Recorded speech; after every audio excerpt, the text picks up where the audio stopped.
থেকে এই কথা বাস মনে করছিলাম যে আজকেই আমার হায়াত শেষ, আজকে আল্লাহর রাস্তায় আমরা চলে যাব। এটা পরিপূর্ণ 100%, কিন্তু আল্লাহ তাআলা হায়াত রাখছে, আল্লাহ বাঁচায় আনছে, এই যে আজকে এখানে তারা সুযোগ দিয়েছে। সুতরাং ওই দিনের ওই কালো রাতে কি ভয়াবহতা আমাদের চোখের সামনে দিয়ে গুজরে গেছে, এটা বর্ণনা করার স্মৃতিটা একটা শুধু সামনে চেহারাটা ওইটা আনলো, দিলের ভিতরে কম্পন সৃষ্টি হয়ে যায় যে আল্লাহর জমিনে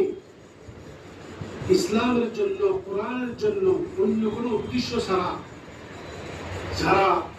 শুধুমাত্র আল্লাহর দ্বীনের জন্য এখানে আসছে, এইদেরকে, এই দেশের নাগরিকদেরকে এত আলেম ওলামা দ্বীনদার শ্রেণীর মানুষের এই অবস্থায় গভীর রাত্রে, রাত প্রায় 2টার পর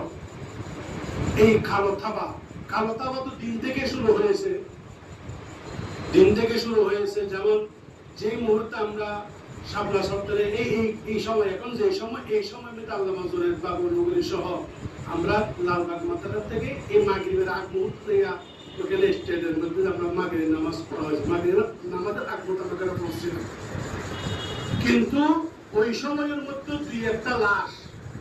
ওই বিভিন্ন জায়গা থেকে খবর আমাদের কাছে আসছে, এবং এই যে ইয়ের মধ্যে আসতেছে, জামায়াতের দিকে আসতেছে, তখন তো বিভিন্ন জায়গায় অবরোধ, বিভিন্ন কয়েকটা আমাদের অবস্থা